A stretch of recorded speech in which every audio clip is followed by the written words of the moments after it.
ओम ह्रीं नमो अर्हन्ताणम्, ओम ह्रीं नमो सिद्धाणम्, ओम ह्रीं नमो आयर्याणम्, ओम ह्रीं नमो उवच्छायाणम्, ओम ह्रीं नमो लोये सब्बसाहूनम्, ओम ह्रीं नमो अर्हन्ताणम्, ओम ह्रीं नमो सिद्धाणम्, ओम ह्रीं नमो आयर्याणम्, ओम ह्रीं नमो उवच्छायाणम्, ओम ह्रीं नमो लोये सब्बसाहूनम्, ओम ह्रीं नमो अर्हन्ताणम्, ओम ह्रीं नमो सिद्धाणम्, ओम ह्रीं नमो आयर्याणम्, ओम ह्रीं नमो उवच्छायाणम्, ओम ह्रीं नमो लोये सब्बसाहूनम्। एसो पंचणमुक्कारो सर्वपापविनाशनो मंगलानं च सव्येसिं परमं हवै, मंगलं परमं हवै, मंगलम। आराध्य देव के चरणों में वंदना, परम पूज्य गुरुदेव के चरणों में वंदना।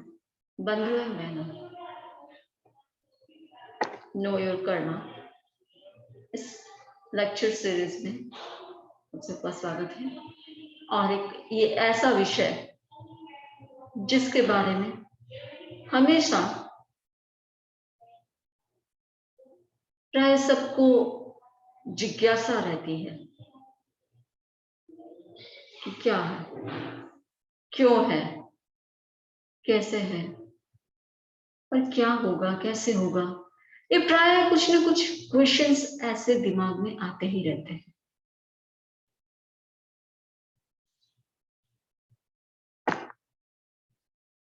और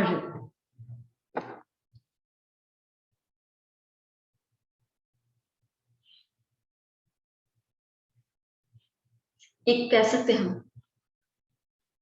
कि कभी कभी लगता है कि जैसे पासा जब पासे से खेलते हैं कोई भी गेम और पासा फेंकते, पता नहीं होता क्या गिरेगा, कैसे गिरेगा। ये जिंदगी में जब हम जीते हैं ना, अगर हम जागरूक नहीं रहते तो हमारा ये कर्म जो है वो कौन सा पासा फेंकेगा हमें पता नहीं चलता। कब कौन सा कर्म उदय में आएगा और कौन सा पासा पड़ने वाला है वो पता नहीं चलता। और उस समय व्यक्ति अगर अपने आप को संभाल नहीं पाता तो वो हार जाता है। ये जो जिंदगी की जो बाजी है उसको हार जाता है। पर अगर इस बाजी को जीतना है, जिंदगी की इस बाजी को जीतना है तो क्या करना पड़ेगा? उसके विरुद्ध जाकर भी हमें अपने आप को स्ट्रगल करना पड़ेगा। कर्म कैसे भी हो, कर्म कैसे भी उदय में आए हो, वो कुछ भी कर रहे हो, पर हमें उसके अगेंस्ट कैसे? अगेंस्ट कहने का मतलब परिस्थिति आती है और वो व्यक्ति के सामने, उस परिस्थिति में व्यक्ति को मान लो अचानक से करोड़पति से रोड़पति हो गए। अब सामने गलत रास्ते बहुत खुले हैं, बहुत सारे गलत रास्ते खुले हैं कि भाई तुम ये कर सकते हो, तुम इस गलत रास्ते से तुम जाके ही पैसा कमा सकते हो, वो कर सकते हो, तुम्हें इजी वे में पैसा मिल सकता है। पर उस प्रलोभनों में फंसे बिना अगर व्यक्ति अपना जो दृढ़ निश्चय पूर्वक अपनी प्रामाणिकता, अपनी ईमानदारी, अपनी नैतिकता को बनाए रखता है, मुश्किल बहुत होता है, पर जब कर्मों को हमें तोड़ना है तब तो वो करना ही पड़ेगा, वरना जो परिस्थिति आई उसमें बह गए और या तो फिर रोना रोते रहे कि उसने मेरे साथ ऐसा क्यों किया। अगर सही में हमें कर्म सिद्धांत को हमारे दिमाग में फिट करना है और उसको कुछ हटके हर जिंदगी के हर पड़ाव पर, हर मोड़ पर अगर उसको हमें इजी वे में लेना है, तो हमें एक मेंटल हॉस्पिटल का पिक्चर दिमाग में रखना चाहिए। मेंटल हॉस्पिटल में जब डॉक्टर जाता है तो वो क्या करता है, वहां के जो पेशेंट होते हैं कैसे, सब अलग अलग तरह के होते हैं। कोई पेशेंट ऐसा भी हो सकता है कि वो डॉक्टर के कपड़े खींचे, कोई बाल खींचेगा, कोई उनकी मूंछ खींचेगा, कोई उसकी टोपी उतार लेगा। और उस समय डॉक्टर क्या सोचता है, डॉक्टर क्या सोचता है, जो मेंटल हॉस्पिटल का डॉक्टर होता है वो क्या सोचता है, वो यही सोचता है कि भाई ये पेशेंट है और मैं इसका डॉक्टर हूं और मुझे इसका ये सब कुछ सहन करना ही है। जैसे हमने पहले एक चिंतन दिया है कि जेलर, सामने वाला जेलर है, ये सोचो अगर हम जेल वाला एग्जांपल लेते हैं कि कर्म हमारा कोर्ट है, कर्म कोर्ट में जो ऑर्डर दिया उसका पालन करने वाला जो सामने वाला व्यक्ति है वो जेलर है और मैं खुद प्रिजनर हूं, कैदी हूं। अब दूसरा एग्जांपल थोड़ा और अलग तरीके से सोचिए कि मेंटल हॉस्पिटल का मैं डॉक्टर हूं, वो अपने आप को कैदी समझना बहुत थोड़ा मुश्किल होता है, ये थोड़ा टफ वर्ड है अपने आप को अपराधी के रूप में स्वीकार करना। पर अगर मैं कहूं कि मैं डॉक्टर हूं, अपने आप में गर्व फील होता है, अपने आप में अच्छा सा लगेगा। तो ये हम कह सकते हैं कि ये कह सकते हैं जिससे मेंटल हॉस्पिटल का डॉक्टर होगा वो पेशेंट के साथ कितना शांति के साथ, कितना अच्छे से पेश आता है। वो पेशेंट कुछ भी करे, कितनी भी उसकी वो कितना भी पागलपन करे, पर डॉक्टर उसके साथ बहुत अच्छे से पेश आता है, उसकी हर हरकत को सहन कर लेता है। वो कैसे भी एक्शन कर रहा है, रिएक्शन कर रहा है, कुछ भी कर रहा है, कितना भी पागलपन कर रहा है, उसको वो सहन कर लेता है। क्यों? कि वो जानता है कि मैं इसीलिए तो इसका ही तो डॉक्टर हूं, इसीलिए तो ये मेरे पास आया है, इसीलिए तो इसको मेरे पास भेजा गया है, मेरे हॉस्पिटल में भेजा गया है, क्योंकि मुझे इसका इलाज करना है। अगर ये पागल होता ही नहीं, ये सारी हरकतें करता ही नहीं, तो मेरे पास आता कैसे? तो जब भी कोई व्यक्ति बहुत ज्यादा परेशान करे तो उस समय दिमाग में रखे कि मैं डॉक्टर हूं, आई am the doctor of mental hospital, और ये सामने वाला जो पेशेंट है वो मेरा दर्दी है, रोगी है, और मुझे उसका इलाज कर। अब मुझे इलाज करना है तो क्या करना पड़ेगा, वो कुछ भी करे मुझे सहन करना है, उसको कैसे पॉजिटिव वे में उसको कैसे हैंडल करना है, हर जगह मैं ये सोचूंगी। तो एज ए डॉक्टर हमें उसके साथ बिहेव करना है। मेंटल हॉस्पिटल में जैसे डॉक्टर जैसे दर्दी के साथ, रोगी के साथ पेश आता है, वैसे हमें जिंदगी के हर मोड़ पर अगर हम कोई भी व्यक्ति कितना भी हमें परेशान करे, पर हम सोचते अरे कोई बात नहीं, मैं डॉक्टर हूं, वो पेशेंट है, तो वो कितना भी परेशान करे हमें अंदर से परेशानी नहीं होगी। बाहर से भले कभी कभी हो सकता है थोड़ी देर के लिए या कुछ क्षण के लिए, पर अंदर से हम कभी परेशान नहीं होंगे। और परेशान अगर हम नहीं हो रहे हैं, इसका मतलब हम वापस नए कर्मों का बंधन नहीं करेंगे। देखो पुराने कर्मों को हमें तोड़ना तो है ही, ये तो तोड़ना है, वो तो पक्की बात है, पर नए कर्मों का बंधन भी तो नहीं करना है ना। और नए कर्मों का बंधन नहीं करना, इसलिए क्या करना ये हमें ज्ञात होना चाहिए। तो क्या करना है हमें, उसमें वो कुछ भी करे, बस हम सोचे आई एम द डॉक्टर,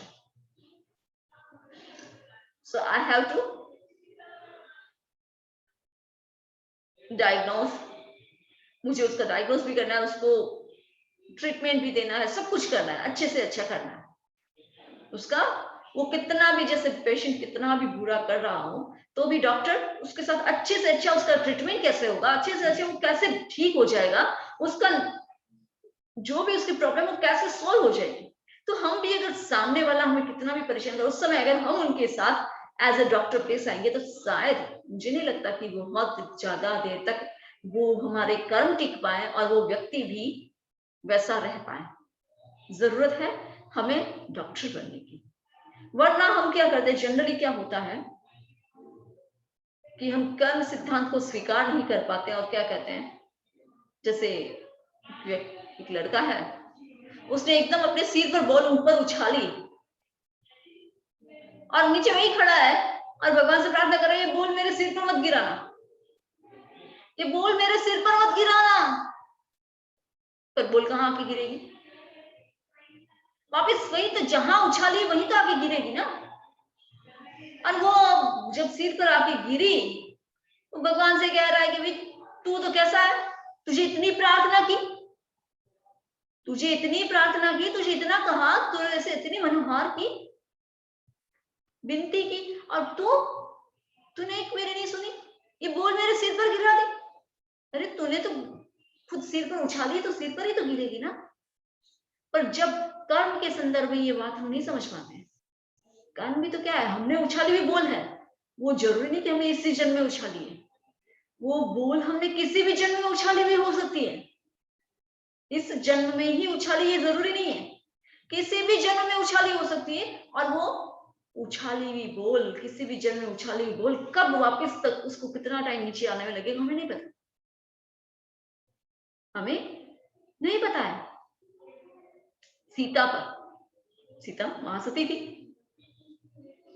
तो भी उस पर कलंक आया, पता है ना सबको, सीता पर कलंक आया था। इतना मतलब इतनी महासती, इतनी पवित्र स्त्री, और उस पर कलंक आया धोबी के कहने पर।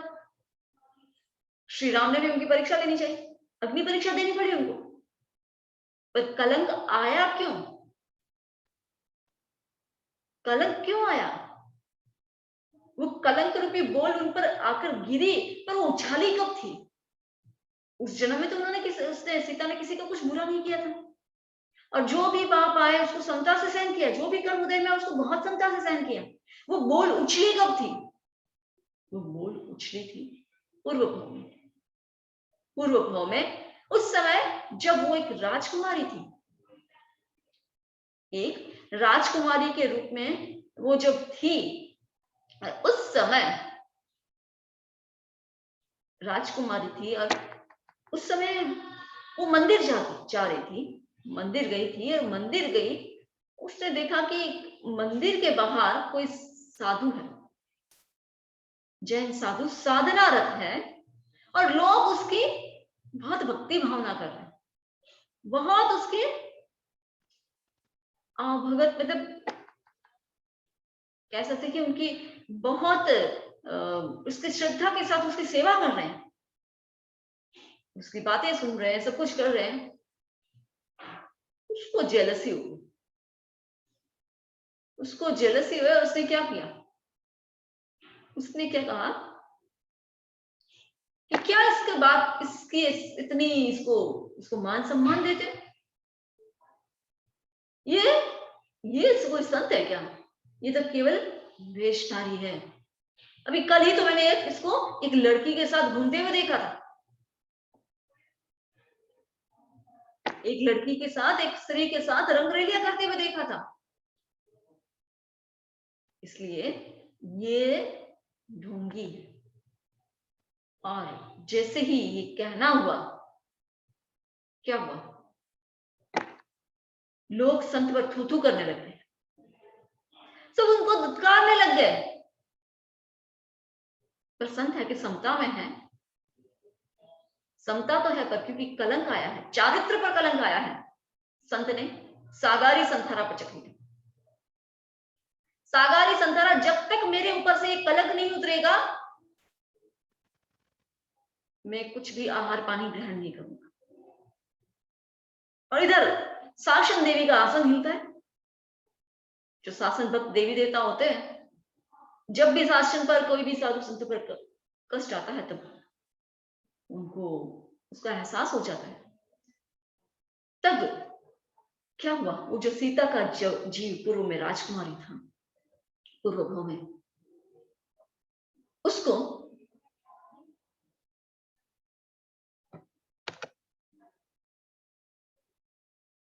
देव प्रभाव से क्या हुआ, उसका मुंह एकदम टेढ़ा हो गया, मुंह टेढ़ा, और एकदम से कलर उसका बदल गया, उसका रंग बदल गया, एकदम कदरूप हो गई। और राजा ने सोचा कि ये क्या हो गया। राजा परेशान हो गया कि बेटी का क्या हाल हुआ। उससे पूछ रहा है क्या हुआ, कैसे हुआ ये सब कुछ। वो कहते तो कुछ नहीं पता, ऐसे एक बार टालने की कोशिश करती है। पर इधर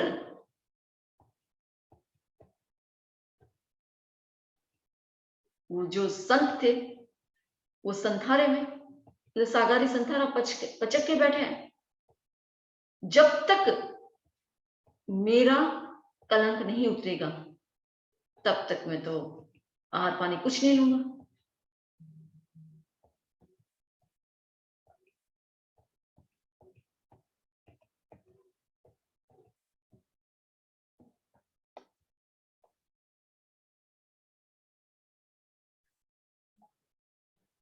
जब ये बात सब जगह पहुंची, सब जगह पहुंची, और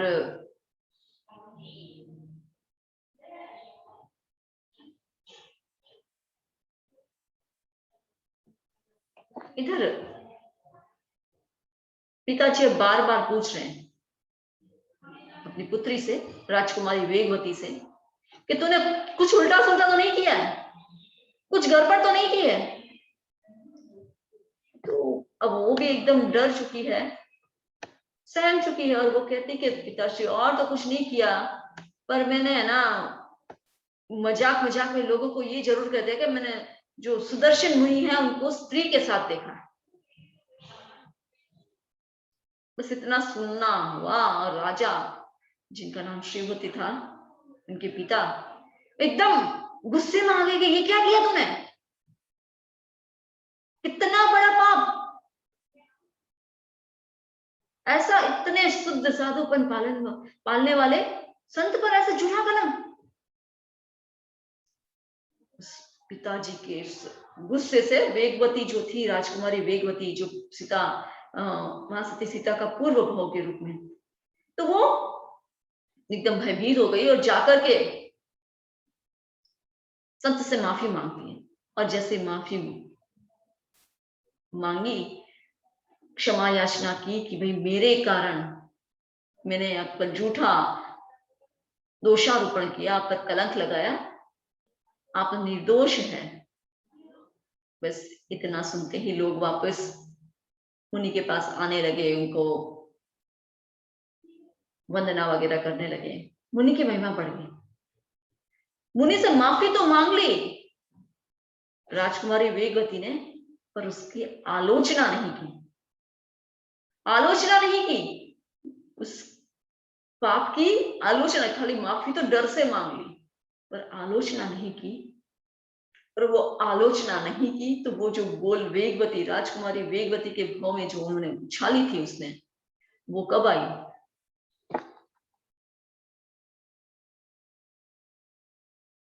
वापिस गिरी कब उन पर, जब सीता के भाव में, सीता के भाव में उनके सामने वो बोल वापिस गिरी। बीच में क्योंकि उस भाव में भी उसने दीक्षा ली, सब कुछ किया, वेगवती के भाव में चारित्र का पालन किया, तो वहां से देवगति में गई, सब कुछ हुआ, पर चारित्र दीक्षा लेने के बावजूद भी उसने आलोचना नहीं की उस पाप की। और बाकी की घटना हम सब जानते हैं। तो ऐसे बोल मेरे पर क्यों गिरी, ये प्रश्न अगर हम करते हैं, कभी भी जीवन में कुछ घटना घटित होती है और हमारे सामने अगर ये प्रश्न आता है, हमारे मन में ये प्रश्न उठता है कि ये बोल मेरे पर ही क्यों गिरी,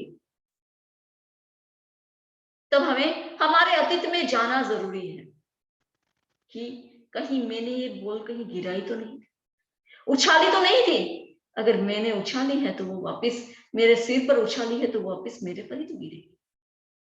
इसलिए हम जब भी कुछ ऐसा हो तो ये भी चिंतन करें, क्योंकि ये कर्म की मशीन ऐसी है जिसको चलाने के लिए किसी और बाहरी सोर्स की जरूरत नहीं है। कोई भी बाहरी सोर्स की जरूरत नहीं है, वो अपने आप चलती है, अपने आप वो सारा मैनेज करती है और अपने आप सब कुछ चलता ही रहता है। कभी कभी कई जन कहते हैं कि अगर सामने वाला ये कुछ भी हमारे साथ बुरा कर रहा है तो उसका हम जवाब क्यों नहीं दें? हमारे में ताकत है, सब कुछ है। ताकत तो भगवान में भी थी, तो भी भगवान के सामने जो भी कष्ट आए, सब कुछ, अरे जब केवल जन्मोत्सव, जन्म होते ही जब उनको मेरू पर्वत पर ले गए तो अंगूठे से पूरे मेरू पर्वत को हिला दिया। इतने अनंत शक्ति संपन्न थे, तो जब उनको कष्ट दे रहे थे, कोई सब जो भी आ रहे थे कष्ट देने के लिए, क्या उस समय वो उनका सामना नहीं कर सकते थे? क्या उनमें वो ताकत नहीं थी? वो कर सकते थे, पर क्या हुआ? क्यों नहीं किया उन्होंने? क्योंकि वो जानते थे कि मेरे कर्म है, ये बोल मैंने ही कभी उछाली थी, मेरे पर गिर रही है। ये कर्म की मशीन जो है, या कंप्यूटर कह दो, ऐसा है जिसमें कहीं किसी और बाहर की चीज की जरूरत नहीं। कंप्यूटर में, हमारे कंप्यूटर में तो कभी वायरस भी लग सकता है, पर कर्म के कंप्यूटर में कभी कोई वायरस नहीं, कोई कुछ नहीं, वो अपनी गति से अच्छे से चलता रहता है। और इसीलिए जरूरत क्या है हमें कि हम हमारे दिमाग में हमेशा ये बात क्लियर रखे कि मुझे जो भी मेरे सामने आ रही है परिस्थिति, वो मेरी ही उछाली हुई बोल है। और दूसरा, ट्रिक उसको, उसके साथ उसमें रिस्पॉन्स कैसे देना है। हमने कल भी सूत्र, जो हम कई सूत्र हम रोज ले रहे हैं, तो कि कोई भी इवेंट है उसका रिएक्शन नहीं करके रिस्पॉन्स करना है। तो रिस्पॉन्स कैसे देना है? तो एज ए डॉक्टर जब हम रिस्पॉन्स देंगे तो हम उस घटना में कम से कम कर्म बंधन के भागी बन पाएंगे। क्योंकि कर्म क्या है? It is nothing but reaction of our past karma. अभी जो भी इवेंट हमारे कर्म उदय में आ रहे हैं, तो क्या है? हमारे पूर्वकृत कर्मों का रिएक्शन है। एवरी, जो न्यूटन का लॉ है ना, third law, every action has reaction, equal and opposite reaction. तो वही बात है कि हमारे ही कर्मों का वो रिएक्शन है। हाँ, ये जरूर है कि हमारा पुरुषार्थ उसको, उसकी इंटेंसिटी को कम ज्यादा कर सकता है। उन कर्मों की इंटेंसिटी कितनी है, अभी जितने भी है, उसकी इंटेंसिटी को कम या ज्यादा हमारा पुरुषार्थ कर सकता है। हमारा एफर्ट कैसा है, वो उसको, उसकी लेंथ को, मतलब इसके ड्यूरेशन को और इंटेंसिटी को कम या ज्यादा कर सकता है। वो हम पर डिपेंड करता है कि हमें उसकी ड्यूरेशन और इंटेंसिटी बढ़ानी है या घटानी है। अगर हमारा हमेशा सत्पुरुषार्थ चलता रहे तो हमारा जो शुभ कर्म है उसकी ड्यूरेशन, और जब तक हम मोक्ष नहीं जाते हैं, जब तक 14वें गुणस्थान की तरफ नहीं जाते, तो उसके शुभ कर्मों की ड्यूरेशन और इंटेंसिटी बढ़ जाती है। पर अगर हमारा सत्पुरुषार्थ, अच्छा पुरुषार्थ नहीं चलता है और हम गलत पुरुषार्थ की दिशा में आगे बढ़ जाते हैं, तो क्या होगा? हमारे अच्छे कर्मों की इंटेंसिटी और ड्यूरेशन तो कम हो जाएगी, बट हमारे अशुभ कर्मों की इंटेंसिटी और ड्यूरेशन बढ़ जाएगी। इसलिए करना क्या है हमें, ये पक्का हमें, मतलब एक बांध के दिमाग में इस सूत्र, जो फार्मूला है हमारे दिमाग में, कि कोई भी इवेंट हो, I should not react, but I should response. I will not react, I will give response to that event. तो उसके बाद जो हमारा आउटकम होगा वो रियली कुछ हटके होगा, जो हमें धीरे धीरे धीरे, हम कह सकते हैं कि मोक्ष की ओर अग्रसर ले जाने वाला होगा। तो इसीलिए अगर हम कर्म जो भी उदय में आते हैं, उस समय उसका रिस्पॉन्स देने के बदले हम सोचे कि हम उससे भागने की कोशिश करें, तो कोई कितना भी तेज भागने की कोशिश करे वो उससे भाग नहीं सकता, कभी भी उससे भाग नहीं सकता है, क्योंकि कहा गया कड़ाण कम्माण न मोक्ष थी। जो कर्म हमने बांधे हैं उसको भोगे बिना मोक्ष नहीं होता कभी, उसको तो भोगना ही पड़ेगा। हाँ, हमारा पुरुषार्थ, जो अभी मैंने कहा कि पुरुषार्थ उसकी इंटेंसिटी और ड्यूरेशन को बढ़ा करा सकता है। तो वही हमें क्या करना है, पुरुषार्थ करना है, और उस पुरुषार्थ को करने के लिए, उसको बढ़ाने के लिए हमें आगे बढ़ना है। घटना शायद कई बार आप लोगों ने सुनी होगी, दो भाई की घटना। दोनों भाई बिजनेस कर रहे हैं, अपनी दुकान में बैठे हैं, और ज्योतिषी आ जाता है उनकी दुकान में कोई चीज खरीदने। और ज्योतिषी, जब पता चला कि ये बहुत बड़े ज्योतिषी है, उनको अपनी कुंडली दिखाते हैं। ज्योतिषी कुंडली देख के बड़े भाई को कहते हैं कि भाई तेरी कुंडली बहुत अच्छी, तुम्हारा भाग्य चमकने वाला है, 7 दिन बाद तुम राजा बनेगा।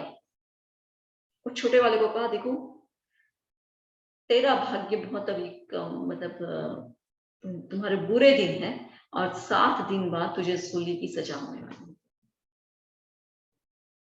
ठीक है, दोनों को कहते हैं, देखो दोनों के शुभ कर्म और अशुभ कर्मों का वो क्या, जो भी ग्रह नक्षत्र है वो क्या संकेत मात्र करते हैं ना, वो संकेत देते भी कौन से शुभ कर्म या अशुभ कर्म उदय में आने वाले हैं इस व्यक्ति में। तो बड़े भाई के तो शुभ कर्म उदय में आने वाले थे, 7 दिन बाद वो राजा बनने वाला था, और छोटे भाई के अशुभ कर्म उदय में आने वाले थे, उसको सूली की सजा मतलब मौत की सजा सूली से होने वाली थी। अब बड़े भाई, जो बड़ा भाई था, उसका पुरुषार्थ जो था, उसने जब सुना कि मैं राजा बनने वाला हूं, उसमें वो एक उन्माद आ गया कि अब तो क्या है, अब तो मुझे जो मर्जी आए करो। उसने जो अभी तक नैतिकता पूर्वक और अच्छे से जीवन जीता था, उन्माद इतना आ गया कि एक साथ ही सारे व्यसनों में लिप्त हो गया हूं। मैं तो राजा बनने वाला, मुझे कौन रोक टोक करने वाला, जो मर्जी वो करो। और इधर छोटा भाई सोचता है 7 दिन बाद मरना ही है, अगर ये नीति है तो ठीक है, कोई बात नहीं, पर अब 7 दिन मेरे अपने होंगे, मैं अपने लिए कुछ कर लूं, अपने लिए कुछ कमाई कर लूं, हाथा बांध लूं। और वो 7 दिन तक पूरा सब परिवार की चिंता नहीं, किसी की चिंता नहीं, बस धन ध्यान में लग जाता है। 7 दिन बाद क्या होता है, उसके कोई सूली की सजा नहीं हुई, कोई मौत नहीं हुई, बाहर जा रहा था किसी काम से, आवश्यक काम से, और चलते चलते छोटे वाले भाई को पैर में एक बड़ी सूल चुभ गई। जोर का दर्द हुआ, पर ठीक है, थोड़े दिन में वो ठीक हो गया। और 7 दिन के बाद ही बड़े वाले भाई को क्या हुआ, वो कहीं रास्ते में जा रहे थे और 4 सोने के सिक्कों से भरे हुए घड़े मिले, वो उसको लेके घर आ गया। अब दोनों को लिए जो भविष्यवाणियां हुई थी, दोनों के लिए गलत हो गई। दोनों भाई वापिस अपने बिजनेस में लग गए। भाई ठीक है, 7 दिन तो ऐसे ही करती है, पर अब तो जिंदगी तो वैसे नहीं चलेगी, बिजनेस तो करना पड़ेगा। बिजनेस में लग गए। थोड़े दिन बाद वही ज्योतिषी वापिस आता है, उस ज्योतिषी से तो पूछते भाई आपकी भविष्यवाणी गलत हो नहीं सकती, तुम्हारी कुंडली, तुम्हारा ग्रह नक्षत्र सारा यही संकेत दे रहे थे, गलत मेरी भविष्यवाणी हो नहीं सकती।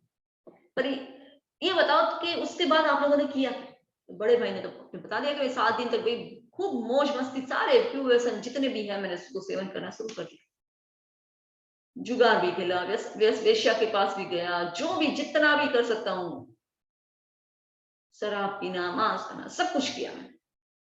तो छोटा भाई कि भाई मुझे लगा कि 7 ही दिन है मेरी जिंदगी के, तो कुछ अपने लिए माथा बांध लूं। और 7 दिन मैंने तपस्या की, धर्म ध्यान, आत्म साधना में, आत्म ध्यान में लीन था। तो बोले बस यही पर फर्क पड़ गया पुरुषार्थ का। तुमने सब पुरुषार्थ किया, और 7वें दिन तुम जो बता रहे हो तुम्हें शूल चुभी, वो शूली की सजा शूल में चुभ हो गई। क्योंकि तुम्हारे पुरुषार्थ से वो अशुभ कर्म जो उदय में आने वाले थे, तुम्हें जो सूर्य की सजा होने वाली थी, वो इतने झड़ गए कि बस उतने से ही बाकी रहे थे कि तुम्हें एक शूल चुभी, उसका दर्द कुछ दिन रहा और तुम बच गए। और बड़े भाई के पास बहुत शुभ कर्म थे, और उस शुभ कर्मों से उन्होंने क्या किया, उसने इतने खर्च कर दिए कि वो राजा बनने वाला था, उसके राजा वाली पुण्य तो उसकी खत्म हो गई, और केवल उसको 4 सोने के सिक्के से भरे हुए घड़े मिले, और उतनी ही पुण्य बाकी रही। तो हम हमारे कर्मों से भाग तो नहीं सकते, पर हमारा पुरुषार्थ कैसा है, वो पुरुषार्थ के अनुसार हमें मिलेगा। क्योंकि ये कर्मों का जो गणित है, या जो कर्मों का ये सिद्धांत है, वो बहुत ही अलग तरह का है। उसको समझने के लिए हमें अपने आप को अलग तरीके से ट्रीट करना ही होगा।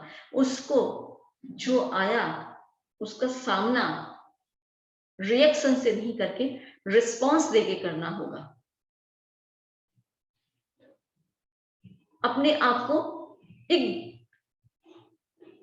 मतलब प्रिजनर समझ के भी करना होगा कि जो भी सजा हो रही है वो कोर्ट की फरमाया, मतलब कोर्ट ने दी है, मेरे अपराध की सजा है, तो मुझे उसको भोगना ही होगा। तो इस प्रकार हम जब कर्म की बात करते हैं, कर्म के सिद्धांत की बात करते हैं, और कर्म कैसे ज्यादा से ज्यादा हम क्षय कर पाए, उसकी जब बात करते हैं, चर्चा करते हैं, तो उसको समझने के लिए, उसको कर्म बंधन को रोकने के लिए, कहाँ कहाँ कर्म बंधन हो रहा है उसको कैसे रोके, उसके लिए भी हमें क्या करना पड़ेगा, हमें कर्म बंधन के कारणों को जानना पड़ेगा।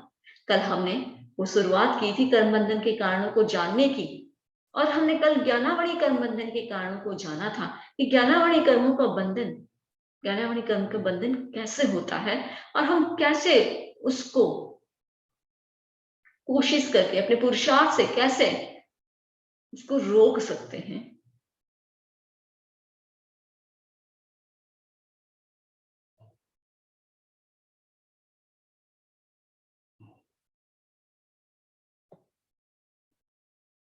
तो आज हम आगे दर्शनावर्णी कर्म के बारे में चिंतन करेंगे। दर्शनावर्णी कर्म कैसा होता है? दर्शनावर्णी कर्म की जब बात आती है तो कहते हैं कि दर्शनावर्णी कर्म जो है वो चौकीदार के जैसा है, वॉचमैन, एज ए वॉचमैन। जैसे वॉचमैन क्या करेगा,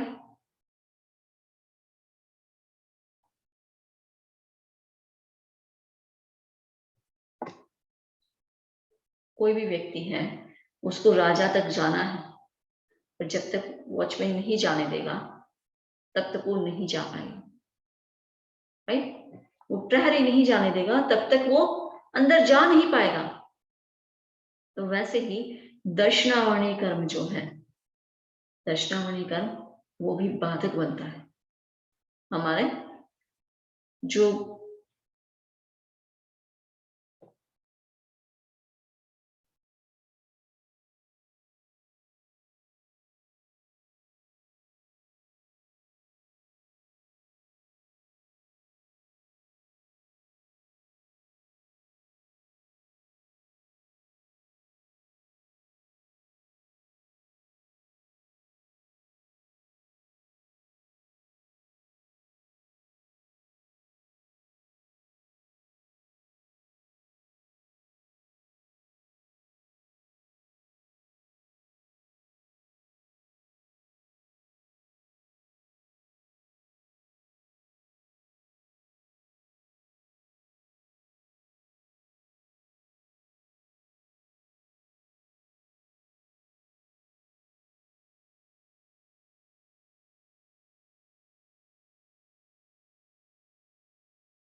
सॉरी, तो दर्शनावर्णी कर्म जो है वो क्या करता है, हमारे जो सामान्य अवबोध है उसमें बाधा डालता है।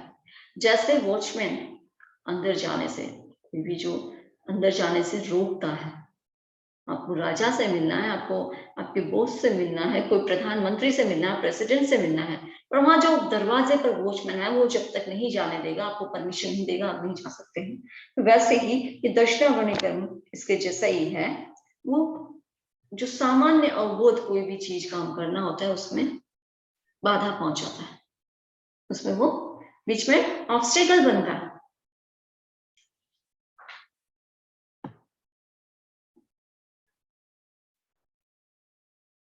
तो ये दक्षिणावर्णी कर्म जब हमारे लिए बाधक बन जाता है, तो हम जब इसका उदय होता है तब क्या होता है कि हम उसको देख नहीं पा रहे हैं। जो सामान्य अवबोध भी वस्तु का होना चाहिए हमें, वो नहीं हो पा रहा है, और उसके चलते ज्ञान से पहले का जो सामान्य अवबोध नहीं होता है, और हम कोई भी वस्तु का जो सामान्य परसेप्शन होता है वो नहीं कर पाते हैं। तो ये दक्षिणावर्णी कर्म बंधता कैसे है? अगर हम ये जान लें कि इसके बंधन का कारण क्या है, तो शायद हम उसका बंधन ही ना करें, हम उससे बचने की कोशिश करें। और जितना जितना उससे बचेंगे, बचने की कोशिश करेंगे, और साथ साथ में हमारा पुरुषार्थ होगा कि हम पुराने कर्मों को तोड़ते रहें, तो क्या होगा कि हम जल्दी से जल्दी उस और अग्रसर हो जाएंगे, हमारे मंजिल की ओर अग्रसर हो जाएंगे। तो दक्षिणावर्णी कर्म बंधन का जो कारण है उसकी हम आज चर्चा करते हैं। दक्षिणावर्णी कर्म में सबसे पहला कारण है उसका दर्शन प्रत्यनिकता। दर्शन प्रत्यनिकता कहने का मतलब दर्शन या दर्शनी के प्रति प्रतिकूलता रखना। जैसे हमने कल ज्ञान की बात की थी, यहाँ दर्शन की। ज्ञान है वो विशेष अवबोध है, और दर्शन है वो सामान्य अवबोध है। मतलब जैसे आप लोग भी क्लास ले लो, मान लो दक्षा बहन और हरिकांत भाई सुन रहे हैं, और उनके घर में उनके बच्चे भी हैं। अब कुछ सुन रहे हैं, क्लास में बैठे हैं, ये मतलब जो उन पर सुन रहे हैं, उस समय उनके रूम में उनका बेटा आया। जस्ट उसने क्या देखा कि बैठे हैं, सामने कंप्यूटर खुला ऑन है, ये क्या हो गया सामान्य अवबोध। अब उसके बाद वो आकर के देखता है, वो डिटेल में, अच्छा वो क्या कर रहे हैं कंप्यूटर पर, जूम ऑन है, जूम पर क्लास चल रही है। अच्छा क्लास कौन दे रहा है, समणी जी दे रहे हैं। किस टॉपिक पर दे रहे हैं, कर्म पर दे रहे हैं। तो इस रूप से जो डिटेल में जो ज्ञान हुआ वो मतलब विशेष ज्ञान हुआ, वो ज्ञान हो गया, विशेष अवबोध हुआ। पर एक सामान्य बस हाँ बैठे हैं, कंप्यूटर खुला है, तो ये जो सामान्य अवबोध हुआ वो दर्शन हुआ। तो दर्शनावर्णी कर्म से सामान्य अवबोध में बाधा आती है। तो सबसे पहले दर्शनावर्णी कर्म बंधन का कारण है दर्शन या दर्शनी के प्रति प्रतिकूलता रखना, उनके प्रतिकूल व्यवहार करना, उनके प्रति प्रतिकूलता रखना। तो ये जो प्रतिकूलता रखने के कारण दर्शनावर्णी कर्म का बंधन होता है। और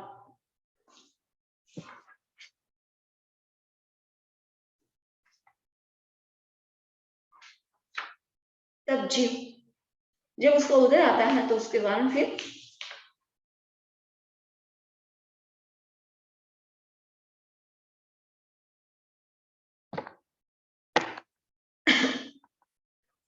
हमारे सामान्य अवबोध में बाधा आती है। दूसरा है दर्शन निन्हो।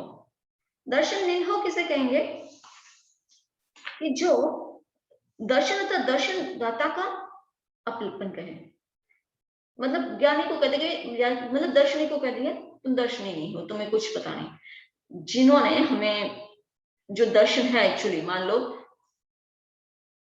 पेन पेन है तो उसको कहते नहीं पेन नहीं है, सामान्य रूप से दिख रहा है पेन है। अब वो पेन कैसा है, किस कंपनी का है, कितने रंग का है, कितना है, कौन सी साइज का है, कितने वेट का है, वो ज्ञान हो गया। पर पहले ही उसको दर्शन को ही मना कर दिया कि ये पेन नहीं है, ये तो लकड़ी है, तो ये निन्हा हो गया। मतलब दर्शन का या दर्शनदाता का, जिसने उनको हमें सिखाया भी पेन ऐसा होता है, तो उनका भाई तुम्हें तो पता ही नहीं है, उनका अपलेपन करना, उनकी जैसे अवहेलना सा कर देना, उसका अपमान सा, तो वो हो गया दर्शन निन्हा। फिर दर्शन दर्शन अंतराय, दर्शनांतराय, ये दर्शनांतराय होना चाहिए था, आ होना चाहिए था।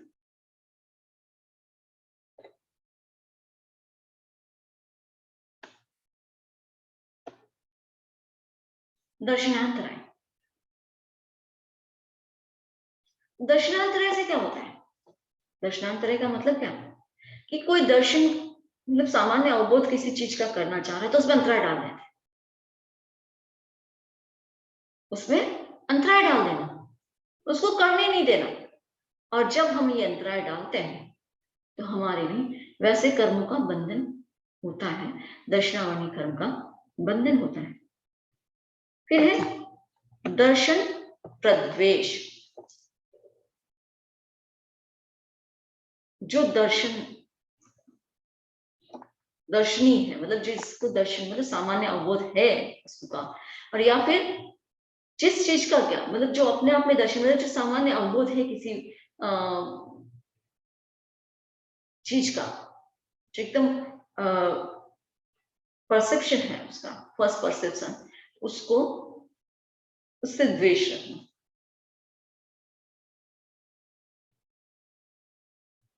उससे द्वेष रखना, उससे दुश्मनी से करना, कहीं भी मौका मिले तो उसको ओपोज करना। तो इससे क्या होता है, दर्शनावर्णी कर्म का बंधन होता है। नेक्स्ट दर्शन आशादना, दर्शन अथा दर्शनी की आशादना करना, दर्शन अथा दर्शनी की आशादना करना। आशादना कई तरीके से हो सकती है, आशादना के कई तरीके हो सकते हैं, उनको सबके सामने अपमानित कर देना, या फिर जहां उनकी विनम्रता रखनी चाहिए, उनके प्रति विनम्र रहना चाहिए, वो विनम्रता नहीं रखनी। और अगर हम डिटेल में जाए तो फिर बहुत लंबा चलेगा, पर जो भी आशादना के निमित्त बनते हैं, जहां जहां जिस तरीके से जो भी आशादना उनकी होती है, उस तरीके से उस आशादना करना उनका, तो भी दर्शनावर्णी कर्म का बंधन होता है। और दर्शन विसंवादन,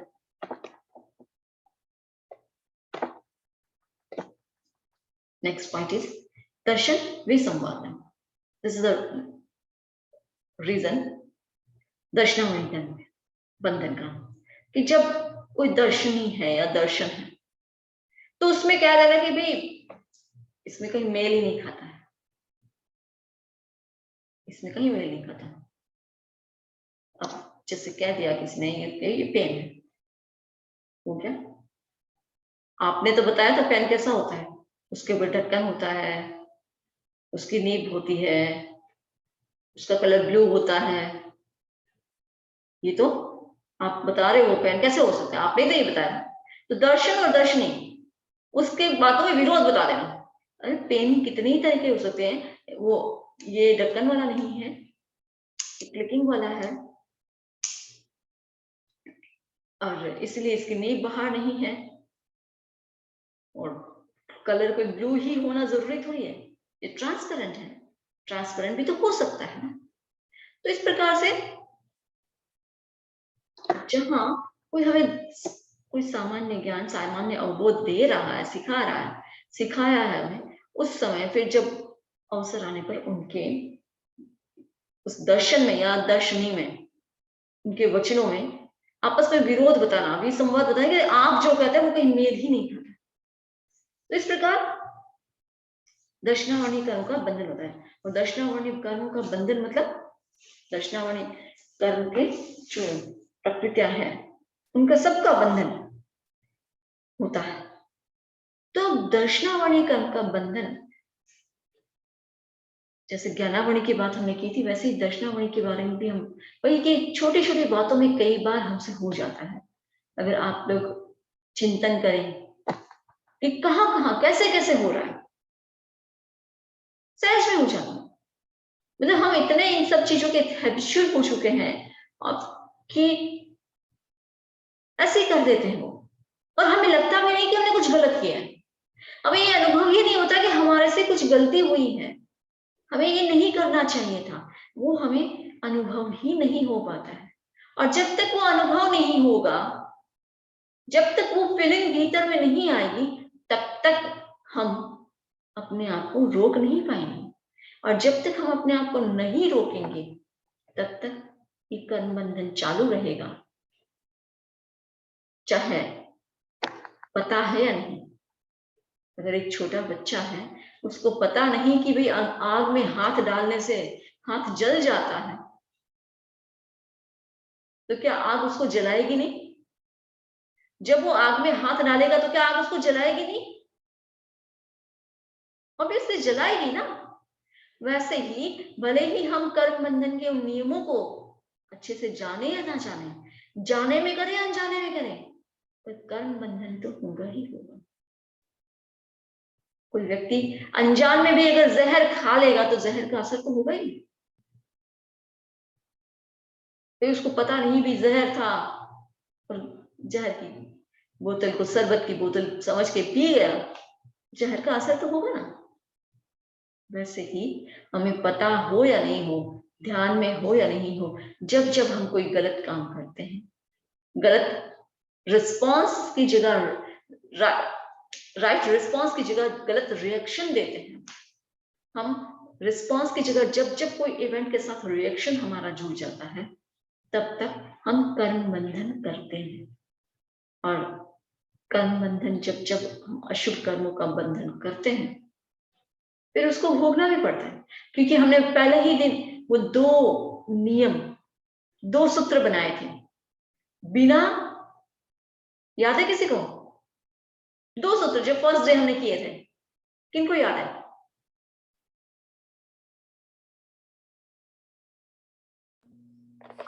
बात फिर बोलिए वंदना में। फर्स्ट डे जो मैंने 2 सूत्र बताए थे, बिना अपराध दंड नहीं मिलता। हाँ। और बिना सत्कार्य प्रशंसा नहीं होती। बिना अपराध दंड नहीं, और बिना सत्कार्य इनाम नहीं। No crime no punishment, okay, no good work no reward. तो ये 2 सूत्र दिमाग में फिट करके रखने हैं। और फिर छोटे छोटे ये दूसरे और सूत्र है कि इवेंट का हमें रिएक्शन नहीं करना, रिस्पॉन्स करना है। हम रिस्पॉन्स कर रहे हैं मतलब हम गुड वर्क कर रहे हैं, तो उसका हमें इनाम मिलेगा। हम सोचे क्या इनाम मिला, अगर हम यहाँ पर कुछ भी परिस्थिति आई इसमें ये कर रहे हैं तो उसमें हमें क्या इनाम मिला? पर इनाम, सबसे बड़ा इनाम तो क्या है कि हमारे कर्मों की नीचरा हो रही है।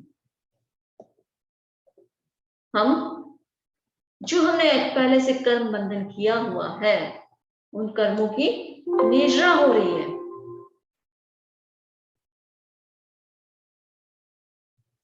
वो सारे कर्म हमारे बंधे हुए, अशुभ कर्म बंधे हुए जो है, वो निजरित हो जाएंगे, तो आगे वापस उसका उदय नहीं होगा। पर अगर उसकी निजरा नहीं हुई, मतलब जैसे आप घर की जब सफाई करते हैं, मान लो बाहर तेज हवा चल रही है और घर की सफाई भी करनी है आपको, उस समय आप कैसे करेंगे? उस समय क्या करेंगे आप? सबसे पहले काम क्या करेंगे घर की सफाई करने के लिए? क्या करेंगे दक्षा बहन?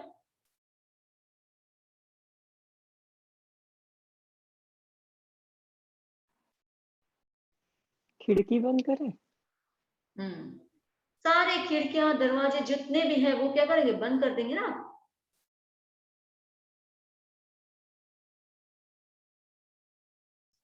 वो सबसे पहले उसको बंद करेंगे आप, ठीक है ना। अब उसको बंद करेंगे, क्यों करेंगे? क्यों करेंगे?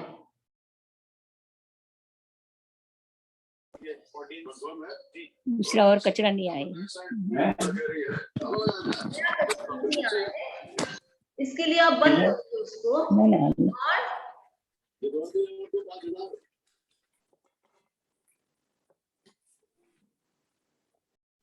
सॉरी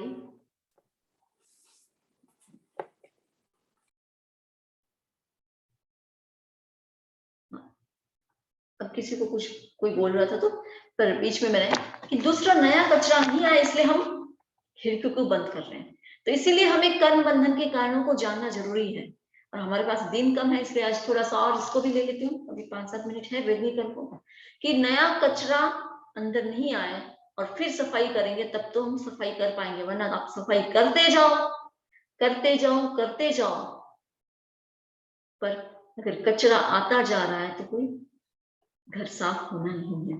इसलिए पहले बंद करना भी तो जरूरी है और बंद कब करेंगे हम, जब हम जानेंगे कि कैसे बंद करना है।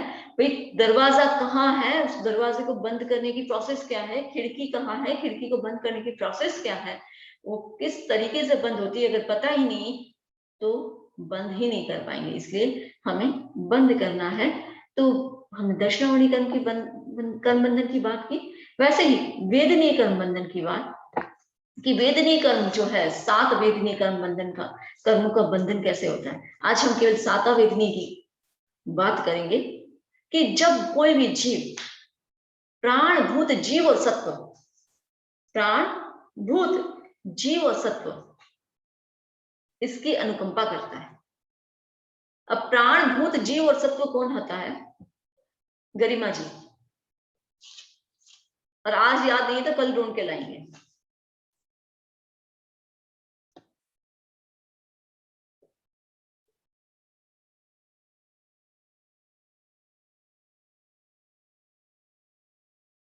गरिमा जी को याद नहीं है आज? मुझे याद है लेकिन मैं पूरा, यहाँ सानवी जग रही है तो पूरा ध्यान से हेडलाइन नहीं सुन पा रही हूँ फिर इसीलिए मैं सोची मैं वापस नहीं पूछूंगी। आई एम सॉरी वंदना। नहीं, मैंने कहा प्राण भूत जीव और सत्व क्या है। हाँ बताती हूँ, रुकिए। जीव तो सत्व को अजीब बोलते हैं शायद, जीव जीव होता है। और ठीक है, कल ढूंढ के लाना। ये जीव अजीव के एग्जाम और दिए आपने, उसमें हाँ हाँ सबने किया था, ये कल आपका पढ़ी भी है वंदना में, आज ही सच में याद नहीं आ रही है मुझे। आज का आपका होमवर्क है, कल आप क्लास में बताएंगे, ठीक है? अच्छा होगा। मुझे लग रहा है बाकी और 1-2 जन ऐसे होंगे जिनको याद होगा, पर आज ही आपका होमवर्क है। प्राण ओके जीव और सत्व इनकी अनुकंपा करना। एक शब्द में कहूं तो सभी जीवों के प्रति अनुकंपा करना, सभी जीवों के प्रति अनुकंपा का भाव, करुणा का भाव रखना, वो 7 वेदनी कर्म बंधन का कारण है। दूसरा, अपनी कोई भी जो असत प्रवृत्ति मतलब कोई भी बुरी प्रवृत्ति से उनको दुख नहीं देना। कोई भी प्राण भूत जीव और सत्व है, मतलब कोई भी जीव है, उनको अपनी कोई भी प्रवृत्ति से उनको दुख नहीं देना, वो क्या है? 7 वेदनी कर्म बंधन का कारण है। उनको दीन न बनाना। दीन न बनाना मतलब कहने का मतलब हो गया कि उनको लाचार नहीं कर देना, विवश नहीं करना। कभी कभी हम दूसरों को विवश कर देते हैं, चाहे कोई पशु है या व्यक्ति है जो हमारे अंदर में काम कर रहा हो, तो उनको विवश कर देते हैं।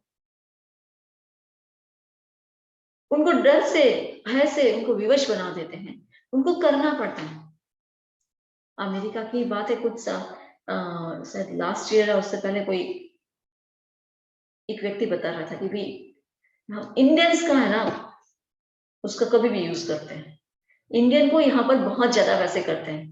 उस बंदे की शादी उसने मतलब छुट्टी ले रखी है और उसको ऑफिस से कॉल करते हैं, भाई तुम्हें आना ही पड़ेगा वरना तुम्हारी जॉब चली जाए। तो बेचारे को आना पड़ता है, खुद की शादी है, शादी का मुहूर्त उसका जा रहा है, पर उसको वो काम करने के लिए आना है। मतलब किसी को हम दीन बना रहे हैं, उनकी विवशता का लाभ उठा रहे हैं, उनको विवश कर रहे हैं, तो किसी को दीन न बनाना, ये भी 7 वेदनी कर्म के बंधन का कारण बनता है। नेक्स्ट, उनके शरीर को हानि पहुंचाने वाला शोक पैदा न करना। उनके शरीर को कहीं भी हानि नहीं पहुंचे। अब आजकल कितने तरह के ऐसे गेम चलते हैं, पुराने जमाने में भी होते थे, बैल को लड़ाते थे, मुर्गों को लड़ाते थे, और आज भी शायद इस टाइप के कितने होते हैं।